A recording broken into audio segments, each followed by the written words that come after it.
Hello, everyone. Thank you so much for joining us for the third film in our Shared Stories series, The Intersection of Black and Jewish Experiences in America. My name is Olivia Ansis, and I'm the Executive Artistic Director of the Gershman Philadelphia Jewish Film Festival.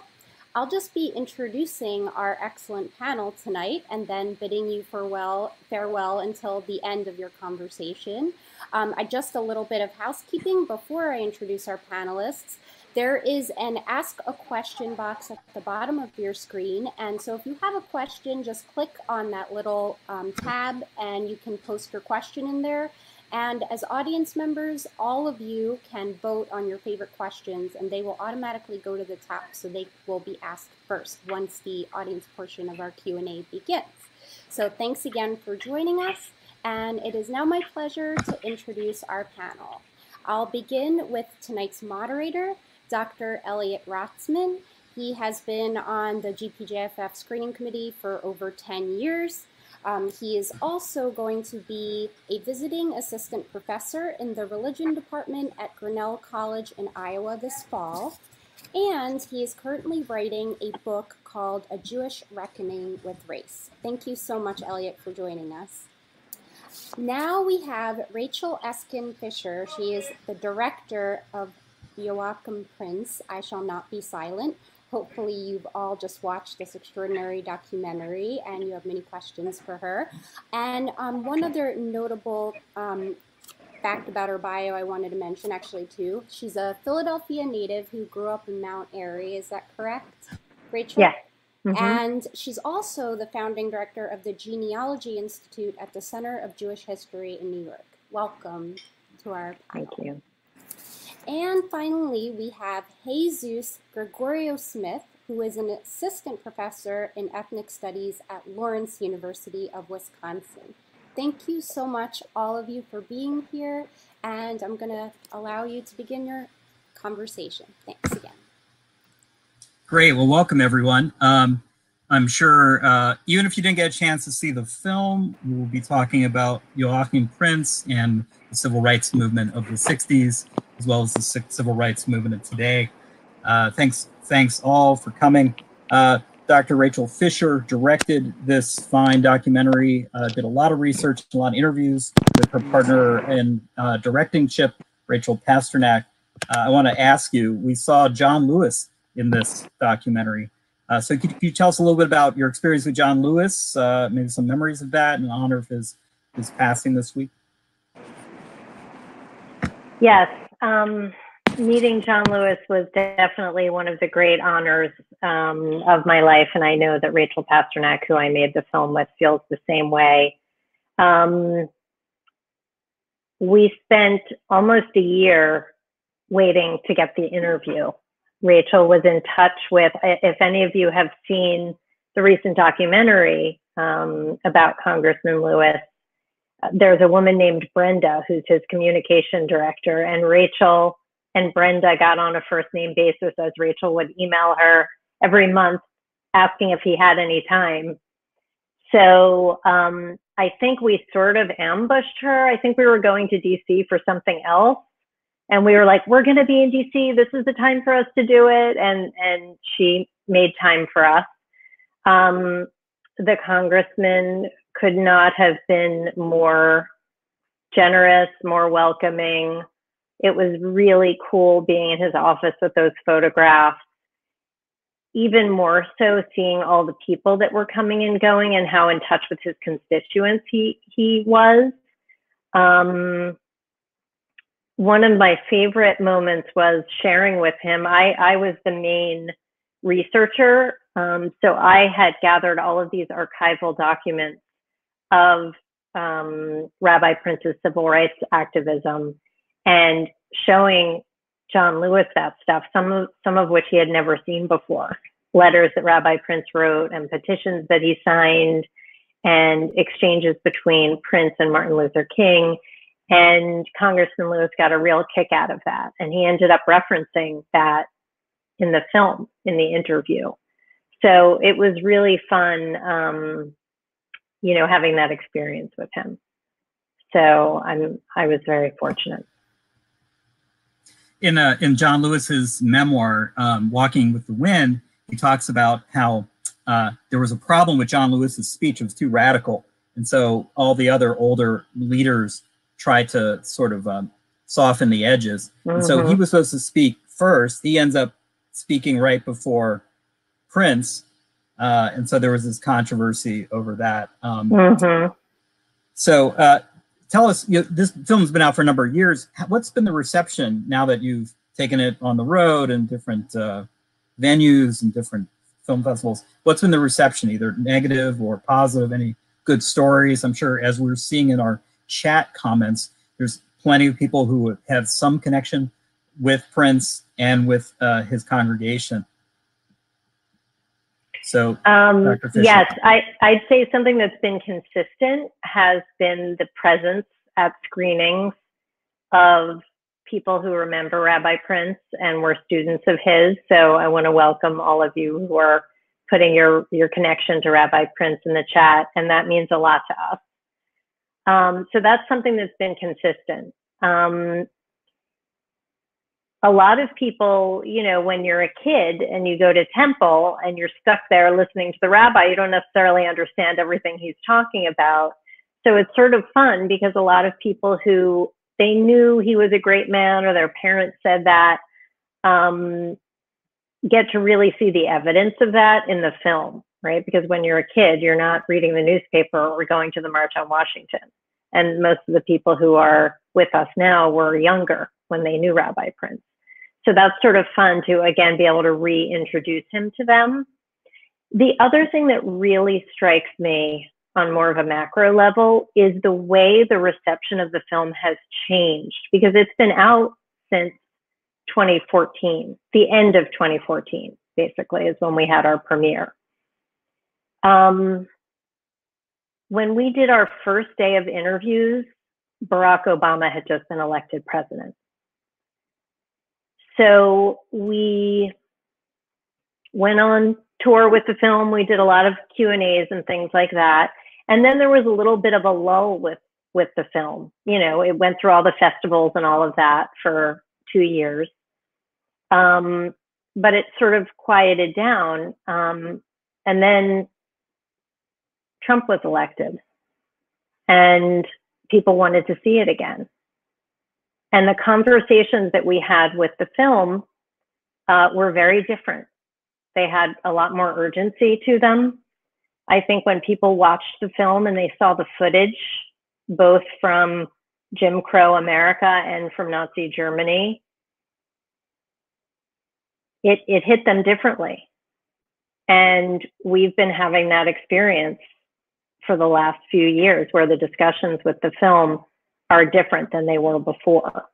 And then every time there has been an upsurge of, you know, when Black Lives Matter became prominent, the conversations were different yet again. And now we're in a moment where, you know, so it just turns out that there's a relevance that we thought it was a history lesson for school. We didn't realize how relevant it was going to be.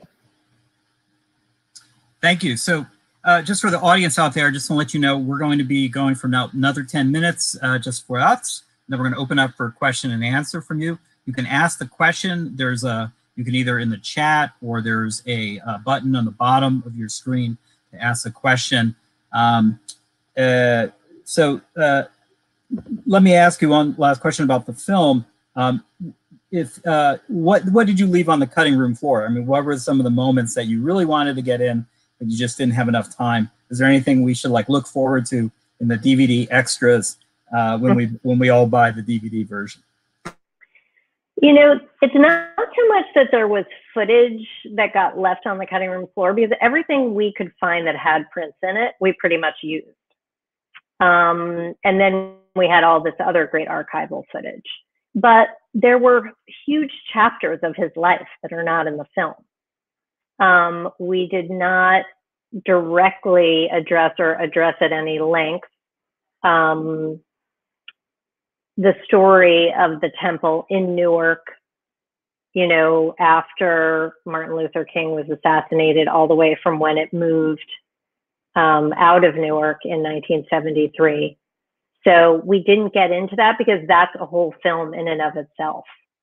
And we didn't want to do it poorly, you know. So we sort of had to choose. At one point, the film was 45 minutes, and we extended it to the 56 minutes that it is now. And what we added was the section on Israel and his relationship to Zionism and his pro-peace stance.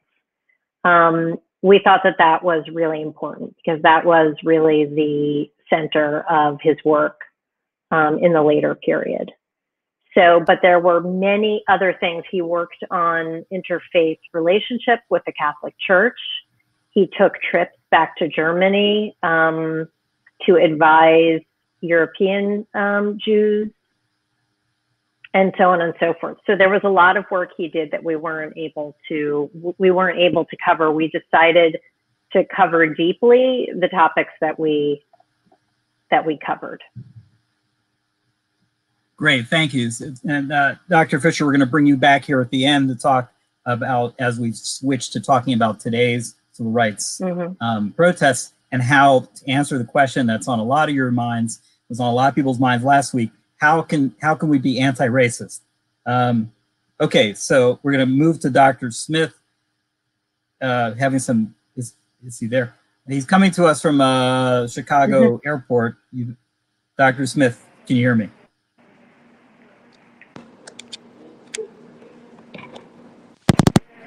Dr. Smith, are you in? I'm sorry, could you repeat that? Yeah, sure. We're just, all right, so how can we start to think about today's civil rights movement?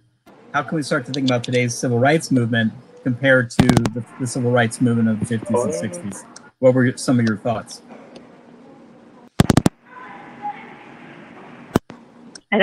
Sorry, I'm not hearing you. Can you hear me now? I think maybe his connection is. Hello? Can you hear us? Hello? All right.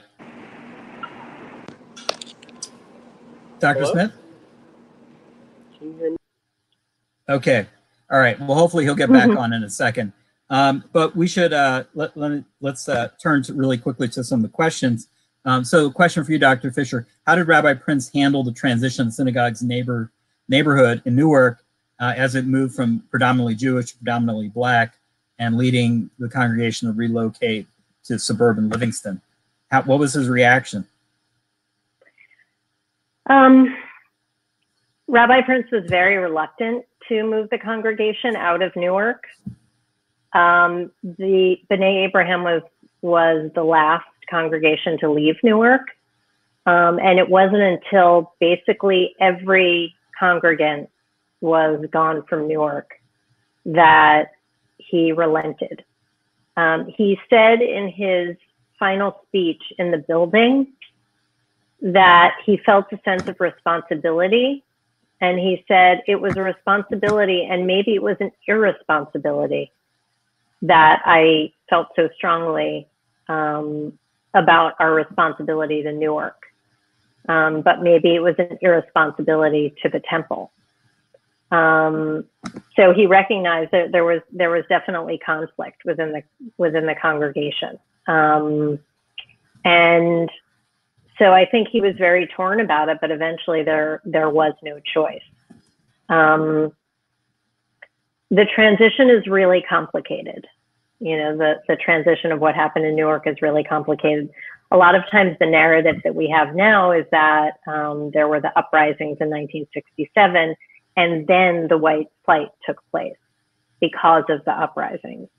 In fact, if you look at the footage that we have in the film of Mrs. Hazelwood talking about how whites are fleeing her neighborhood, that footage is actually from 1958. So the white flight from Newark began much earlier than we often think. And of course, as we know now from the work of The Color of Law, Elliot? Do you Yeah, remember? Rothenstein, I think. Rothstein, Richard Rothstein. As we know from his work, this white flight, as people call it, you know, people like to sort of blame individuals and say how racist they were, et cetera. And I'm sure that that racism was definitely part of it. However, in addition, there were a lot of policies and laws that were really encouraging white people to move to the suburbs. And I often picture a family sitting around the kitchen table and saying, oh, we've been offered this great, you know, federally backed mortgage at such a great price, and we can get this nice house with a nice yard. Let's go. So that was going on well before the uprisings and well before African Americans in Newark really claimed the city for themselves and wanted to hold power in the city. And that process was a complicated one and involved conflict. So he was very ambivalent about leaving, but eventually recognized that he really didn't have a choice. Dr. Fisher, you're from Mount Airy in Philadelphia. I live in Mount Airy in Philadelphia. And I guess Mount Airy touts itself as a kind of alternative example to white flight. Whereas there was a point is, if I got this correct, in the 1960s, 50s and 60s, the local rabbis or some local activists went around urging Jewish families not to move, not to leave, and to create a multiracial set of neighborhoods around Mount Airy. You're familiar with that story, right? Sure, of course. There's a wonderful book called Making Good Neighbors, and it's an oral history of Mount Airy and how Mount Airy started as was a white neighborhood, you know, white, mostly sort of blue blood upper crust, and eventually white Jews, you know, moved in, and how as the Great Migration was taking place and more African Americans were coming to Philadelphia, many neighborhoods in Philadelphia were experiencing white violence of people, you know, refusing to let African Americans live in their neighborhood. And church and synagogue leadership in Mount Airy, along with some real estate, some of the realtors got together and said, we're not going to let our neighborhood be destroyed by violence. We're not going to do that. And they made a commitment to integration. This also, of course, did not go perfectly smoothly, as you can imagine. But it created the neighborhood that I grew up in. And I have to say that not that there was no conflict, not that there were no problems, but it was pretty great.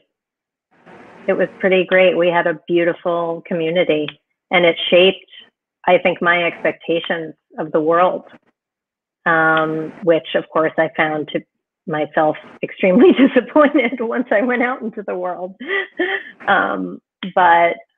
And I'm not the only one, I think, who would say that, who grew up there. Great. Dr. Smith, you're back. Can you hear us? I'm back. Can you hear me? Okay, great. Yes. I'm so sorry about that. There are larger forces at foot conspiring to undermine the technology. So let's talk a little bit about today's protest movements and the drive to anti-racism. Well, maybe it's open with some of your thoughts about the film and how it maybe compares or what struck you. Well, first, I really do want to apologize. I'm sorry, everyone, about that. I'm in the airport right now, so it's kind of messing up. But Rachel Fisher, I just want to say thank you so much for your film. It's so beautiful. And, of course, Dr. Rothstein for having me. But kind of going back to your question about social movements today and the contrast, and some of the things that I think about that in particular are, I think that it's so interesting to think about some of the data that's come out about what people don't know looking back to the past, right? Or looking back at some of the survey data that we have from the past was how larger groups of people actually found some of the movements and some of the civil rights protests as violent or they were very unpopular at a certain point leading up to King's death. And I think a lot of people don't know that sort of history sometimes, and that's important to understand in kind of what we're seeing today. Now, I also think about how many people today don't know a lot about the Black and Jewish connection. Um, and so when I think about movements today, I see a lot of push around identities and social movement that I think are really positive, but a lot of the education still has to be there and built there in a lot of ways, right? And sometimes I think that's lacking. So, and some of that I think is why we have certain people in different communities who say things that are really destructive or are very ignorant, kind of the connect that we have as social organizers. And I see some of that taking place. I don't know if you two might feel that way sometimes about some of the movements that we have today. Although the other end of that is I see a lot of unifying in eloquent ways, especially when I think of Portland. I think of these other areas where you're seeing so much unification with people. So I don't know. I feel excited and pushed and challenged in different ways, but I also think there's a lot more education that still needs to happen around the issue, which is why I think the documentary is so important. Could you all hear me? Yes. Yeah, thank you. Thank you. Sorry, I have a mic on mute, so there's no feedback. Could you talk a little bit about, you were trained as a sociologist. Yes.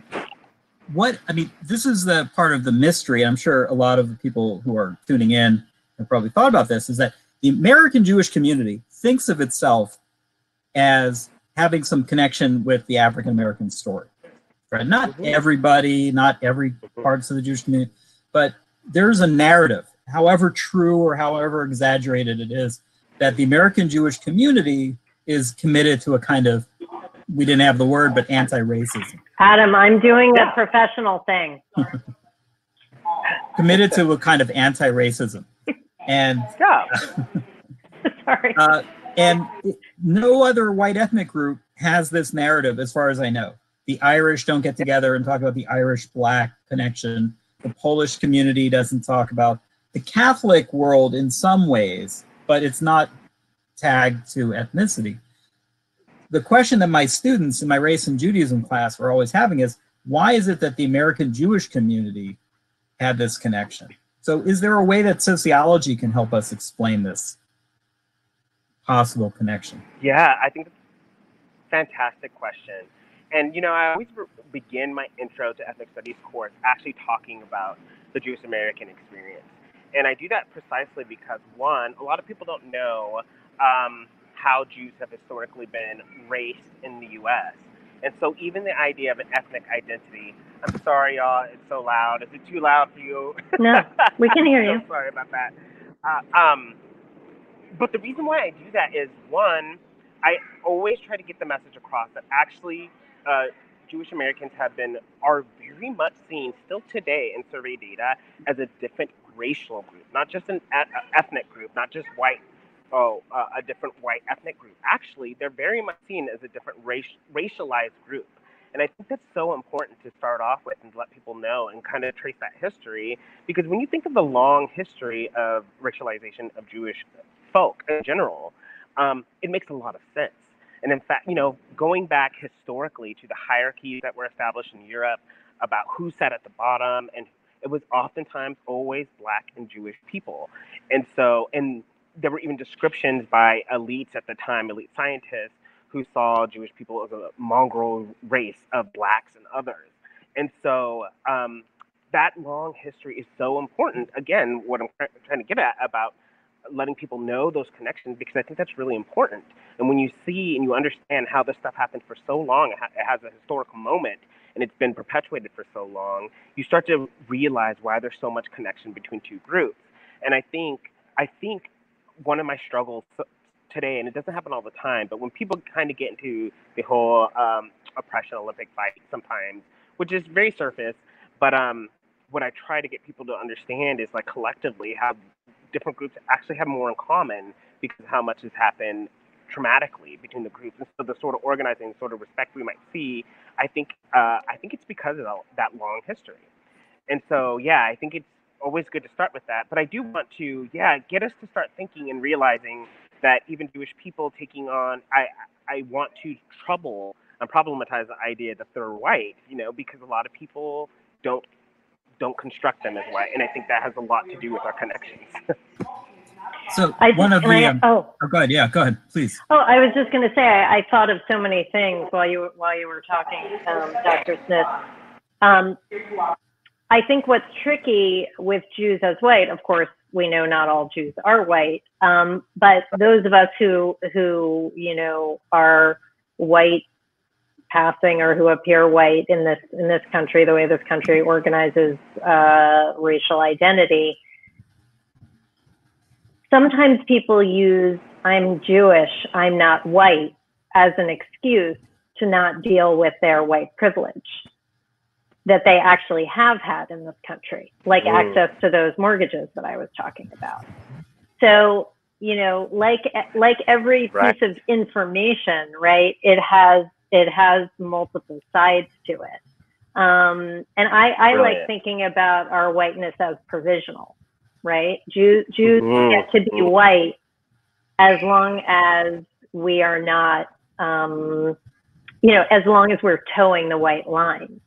Right. And I think that's the tension. And Dr. Atzmon, I'm sure this is something that you write about in your book. That's the tension that we feel because we have our own inherited trauma and we're so terrified of being, stamped off the face of the earth.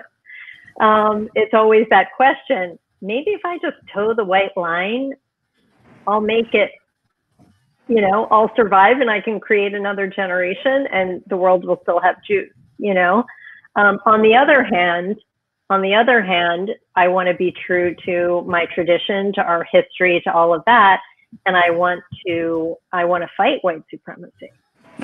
So I think it's always a tough question between how much to accommodate white supremacy and get the crumbs of it, to live another day, and how much to just say, what is life for if you're not gonna fight, or what is being a Jew for? And I think that's what Rabbi Prince came to, and that's where I think the courage comes from, is saying, what am I living for anyway if I'm not gonna do what my tradition tells me I have to do, which is take this risk. So.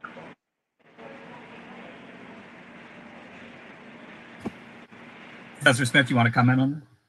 Oh yeah, no, I think beautifully said, and you're so right about kind of towing the line, because sometimes what I think happens, and I say this, as a person who's studying Black Americans specifically, I struggle with a lot of race scholars who don't take serious the history of racialization that a lot of Jewish people have gone through, and so to me that's so important, because we can't just be studying Jewish people when they die. You know what I'm saying? It can't be something that takes place, a violent attack. These things, anti-Semitism is on the rise, right?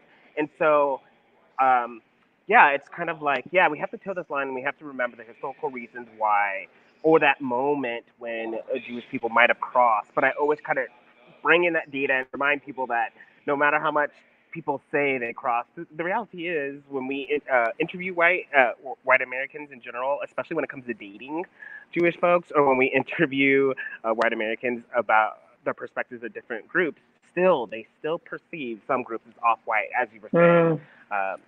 So it's tricky, because you're right, we have to do the both and, challenging ourselves and those historical moments, and understanding that, as well as making sense of the strife that we still continue to have, and using that as a connection.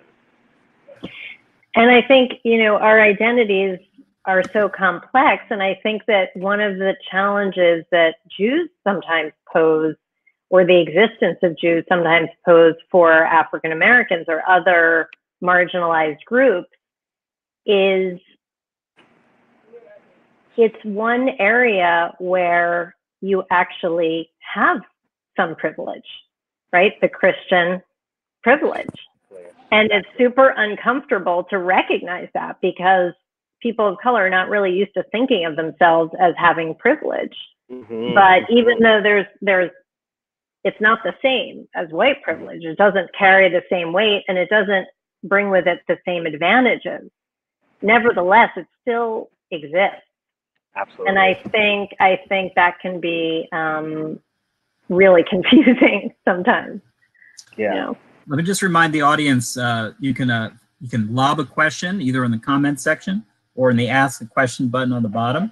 I want to sort of move us just a little bit just to take one of the questions. Most of the questions have to do with white flight, which we addressed. Here we got another one. Let's see, we have a question from Dr. Ellen Posman. Do you think religion is still a factor in the current protests, or has that aspect been sidelined and or rejected? I was moved, she writes, by the scriptural verses in the film and the spiritual side Rabbi Prince spoke of in his speech. So is religion today still a factor in the Black Lives Matter anti-racist revolution we're going through?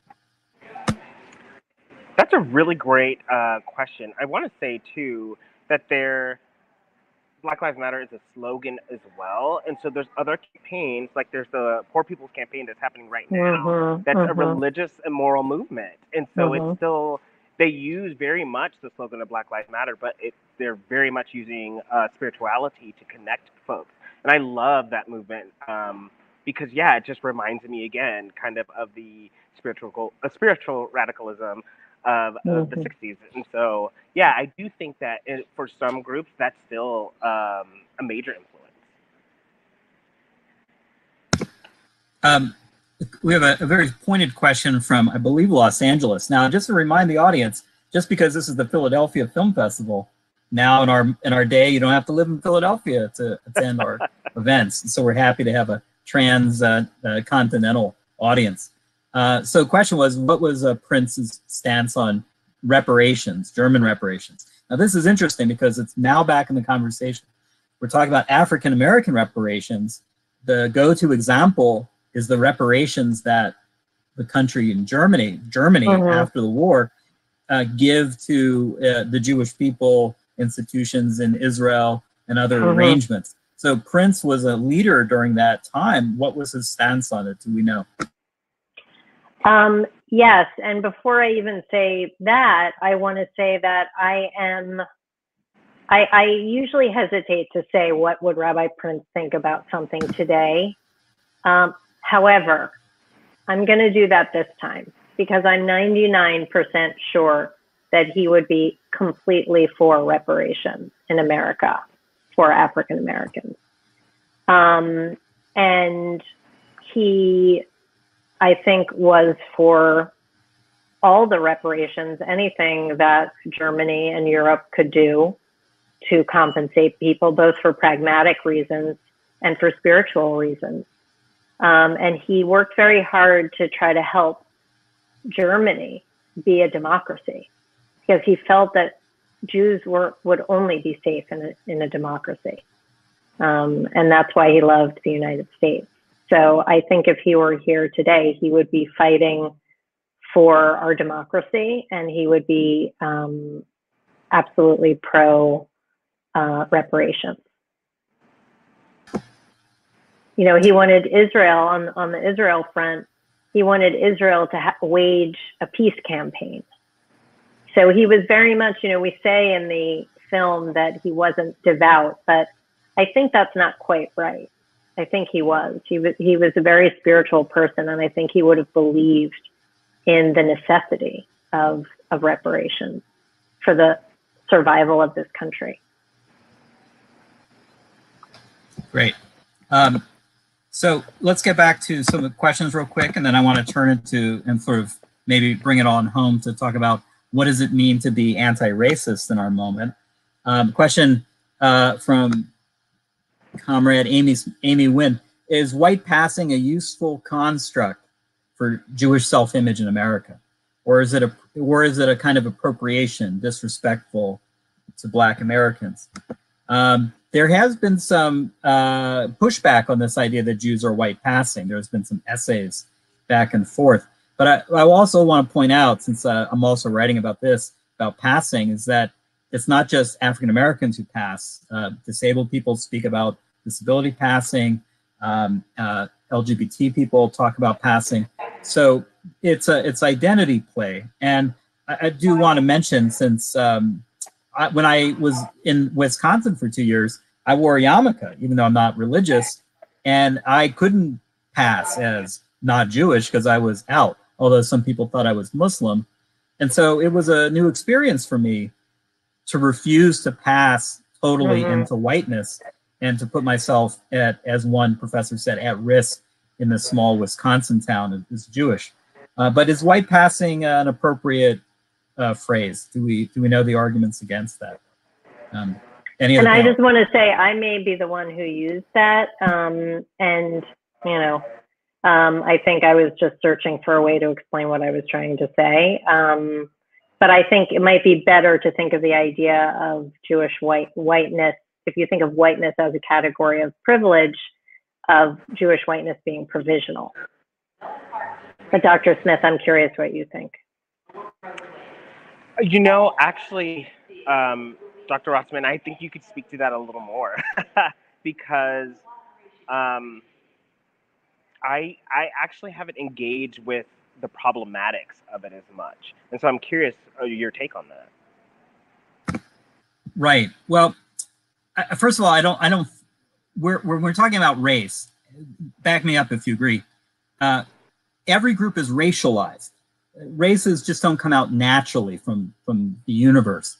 The universe doesn't cut us into races. And so every group has to be racialized. The Irish are raced by the Anglo-Saxons. The Barakamine group in Japan are racialized by the rest of the Japanese upper class. People become races. They don't just show up as races. People come up with different skin colors, but that's not defined into it. So I don't think Jews are something behind our life in the social world, you know, that we're essentially Jews and we're just pretending to not to be Jews. Is that Orthodox Jews don't have a choice. They are very visibly identifiable as, unless somebody has no idea what they are, as Jews. People who are religious have a more outward appearance. We're talking now about the racialization of Muslims, is that there's laws against them, surveillance, treated as a race, even if they're Irish converts to Islam and white as a piece of paper, they're still treated as race. So when we speak about white passing, it sometimes in the wrong way refers back to Jewish American self-perceptions, Ashkenazi Jewish self-perceptions, that we're not quite white, we don't fit in. But I think what is more admirable is that most American Jews don't identify or have discomfort identifying with whiteness, right? Even though we benefit from it and we don't see it, I think most Jews they certainly don't respond to white nationalism calls, except if you're Stephen Miller.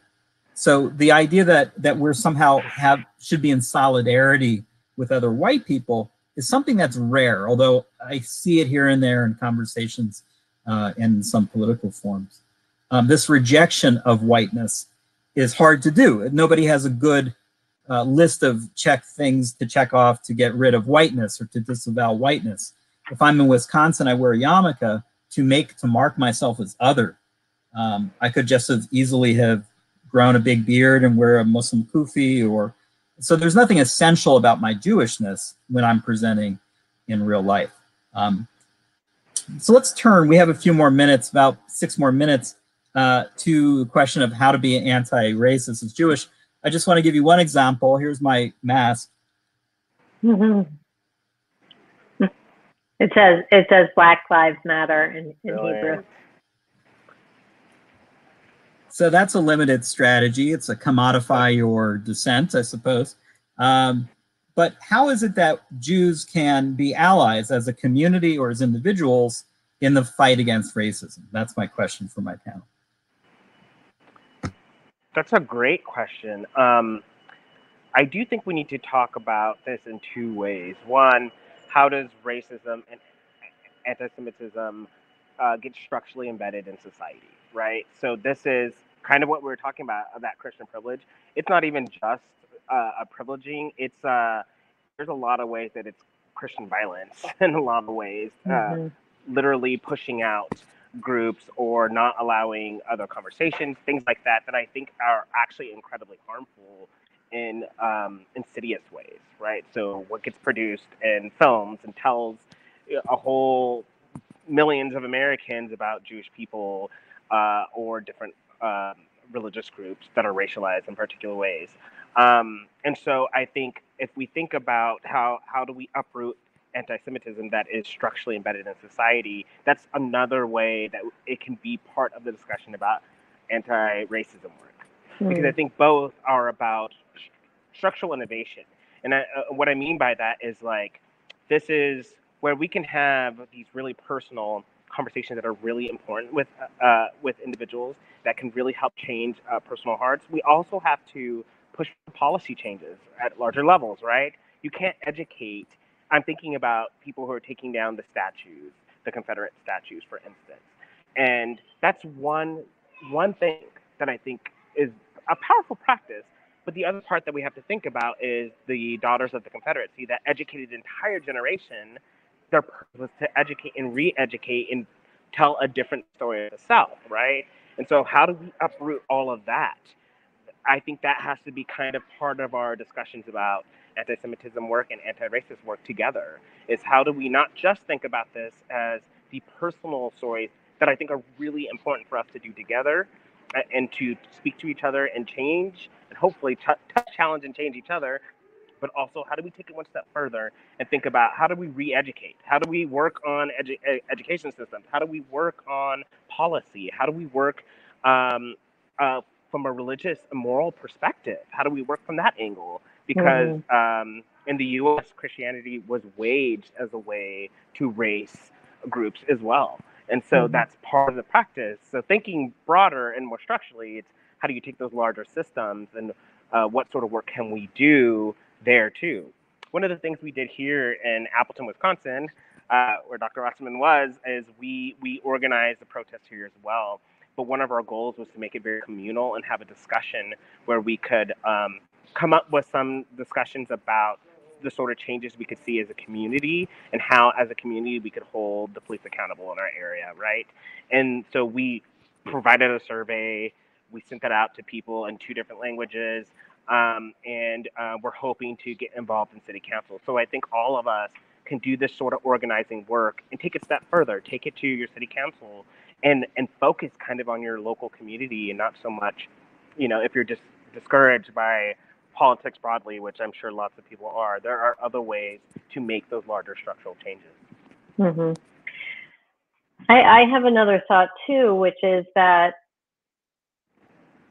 it is so important to remember this deep structural connection between racism and anti-Semitism and how they're really the same thing. And they impact us in different ways. But they come from the same ideology. They are interconnected. Maybe they're not the same, but they're interconnected. They're interconnected so closely that at moments they are the same. And I think that it's really important when we fight anti-Semitism to make sure we're not being racist in the way that we fight anti-Semitism. Similarly, when we fight racism, we have to make sure we're not being anti-Semitic in the way that we are fighting racism, because then we're actually, we're moving backwards in both of those cases. What we're actually doing is propping up the very thing that we, are trying to take down. So I think for Jews, that's really important. And one of the reasons I love Rabbi Prince so much is that he was a race man in a sense. He always stood up for the Jews. And he would also stand up to the Jews when he felt it was necessary, right? And say something that was different and call us out when we were getting too cozy with, the white power structure. So that's something that I really admire, and that's really hard. but I think that's what we need to do. That's a great point. I do want to note too, like some of the complexities that we're talking about in the American context. Something that's been brought to the sort of mainstream Jewish attention the last 20 years are Jews of color. The Jews of color have a different experience than white Ashkenazi Jews, where police outside of the synagogue is a comfort to Jews during high holidays because violence happens to Jews in Jewish spaces. But to African American Jews, this is a ambivalent thing. And so listening to the voices of African American Jews is really important here. Now, we see this going on in Israel a bit as Ethiopians have developed their own sort of anti-racist movement, modeled off the American models, modeled off of the Mizrahi, Mizrahi racism models. But, you know, Ashkenazi Jews have to, I think, humble ourselves and listen to Jews of color for some examples of this. Even our race work, that is being proud of being Jewish, also comes sometimes with a price tag where the parts of Jewish life where we're privileged distort the way we understand anti-racism and where it should be. I have a question here that's really sharp and good. Is there a difference between allyship and solidarity? Is there a difference between being a good ally and being in solidarity? I don't think so. Yeah. I think that I think when you are a good ally, you're in solidarity. Dr. Fisher? I mean, sometimes my friends and I use the word co-conspirator. I remember the first time I was called a co-conspirator. I was very proud of that. And, you know, so sometimes I think you're just getting down to terminology. So I don't get too hung up on the specific word being used, but I think the idea of putting yourself in some risk and making yourself vulnerable is important as part of whatever word you're using. You know? What comes to mind when we think about putting oneself at risk or being vulnerable? Well, I think, you know, like Rabbi Prince did. I mean, now we're celebrating him and we made this film, but one of the reasons we made this film is that nobody talked about him. And one of the reasons nobody talked about him was that he challenged them. He challenged them on Israel. He challenged them on civil rights. And, you know, he challenged them on not wanting to leave Newark. And so there is, you know, usually at the very least a social price to pay when you truly, you know, ally yourself or become a co-conspirator with people who are marginalized in different ways than you are. And I think you just have to be willing to go there. Well, we got just a few more minutes before I'm sure everybody wants to get off, and Dr. Smith has to catch a plane. Are they boarding yet? Yeah. Okay. Don't miss it. Any last questions from the audience want to pop in there? I do want to call attention to another word that's been vexing the American Jewish community over the last few years, intersectionality. So the way that this has been kind of tricked up is that the word intersectional has become to be a euphemism in the Jewish community to mean anti-Israel. And this grows out of the fact that there's been, so much. So the complaints I hear all the time is like, they're teaching intersectionality on campuses. Now, in reality, it's an innocuous thing. It's a very useful idea, but it's come to mean that Black activists, if you're anti-racist, you have to be anti-Israel. I mean, that's how it's framed. They're thinking about other things, being in solidarity with Palestinian rights movement. And so maybe we should get some clarity on what intersectionality is in case anyone's kind of scared about that. Although words take on their own meaning, but how is it understood in our fields? Dr. Smith. Yeah, I mean, it was originally coined by Kimberly Crenshaw, who's a legal scholar and a legal framework, right? And so she was using that term specifically to make the case about the types of experiences that certain groups might have. Particularly, she was talking about Black women. And what she meant was, for a particular case, if somebody's saying you can only, uh, you know, uh, pursue a discrimination claim if you're a woman or if you are Black, which was the problem at the time, she was making the case that actually what happens if you are a Black woman, where you're going to have very different experiences from white women who might experience sexism or Black men who might experience racism. And so she was using that in the legal case to make her case specifically about we need to think about the larger context here for different groups. And it's dwindled down now today in many ways to what some say is identity politics. But I think Dr. Crenshaw would say actually was never intended for that. It was actually intended to be about movement building, right? And thinking about a matrix of domination and how all of us, as many of us on this panel have been saying, are privileged and oppressed in different ways. And so I think really when people look at the work for what it is versus what it's been abstracted into, it actually is something that I think a lot of people can understand and relate to. And, you know, just hearing what you're saying, I feel like, as we've talked about, a problem that many groups who have been historically oppressed have is that it's very hard for us to see when we are being the oppressor sometimes, or when we're in the position of the oppressor. And I often referenced, James Baldwin gave the analogy of playing cowboys and Indians as a child and always wanting to be a cowboy, right? Everyone wants to be the cowboy. And then growing up and realizing I'm the Indian. I was identifying with the point of view of the cowboy, but actually I'm the Indian.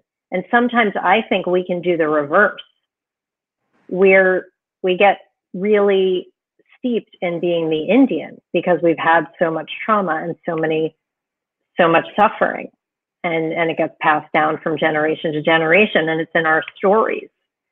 And so it becomes really hard for us to see when we're being the cowboy. And I think that the word intersectionality is threatening because it says sometimes you're the cowboy, sometimes you're the Indian. It kind of depends on the situation. Or sometimes you're both at the same time in different ways. And so I think people push back against that because it makes them uncomfortable. Yeah, definitely. I mean, just thinking about, for example, today, overseas Chinese in America had a real shoddy time. They were discriminated against. They couldn't become citizens until the 1920s. They were abused labor-wise. But those same Han Chinese today in China are, the government is oppressing ethnic minorities, ethnic Muslims in Western China. So it's not that that takes away from the oppression that Chinese felt in America in the 19th century or Indonesia in the 1960s. Jews were oppressed in Europe and faced some struggles in the United States, but that doesn't negate our power that we might have as white people or as Israelis. All right, so I think we should wrap this up, but please, audience, if you have any more questions, I want to thank our panel, awesome panel. Thank you. And thanks everybody for tuning in. Olivia's going to say goodbye to everybody here. Yeah, absolutely. Safe travels. Yeah, safe travels. And thank you all again for coming tonight. I thought this conversation was really interesting. I learned a lot from the panelists as well as our audience. Great questions, great answers. Thank you all for participating. I just want to remind you that next week is the final film of the series, Sammy Davis Jr., I've Gotta Be Me. So I hope you tune into that. We're going to have another wonderful panel discussion then. And again, please help us spread the word. Forward our email blasts if you're getting them with information. Tell your friends.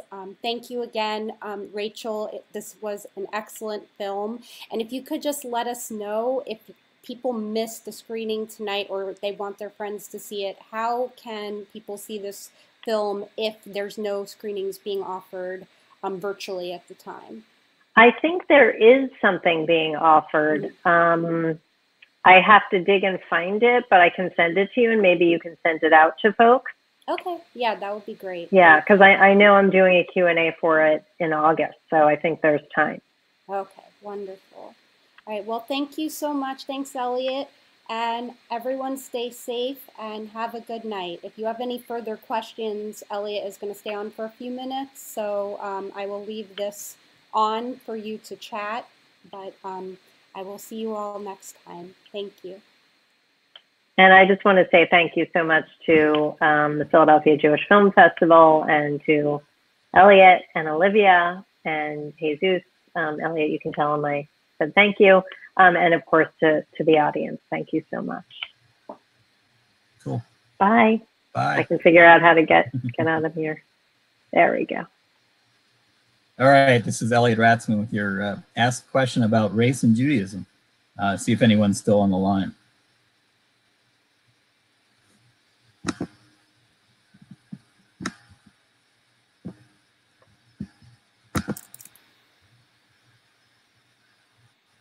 All right, everybody. Well, that's going to wrap it up then. Best wishes and tune in next week.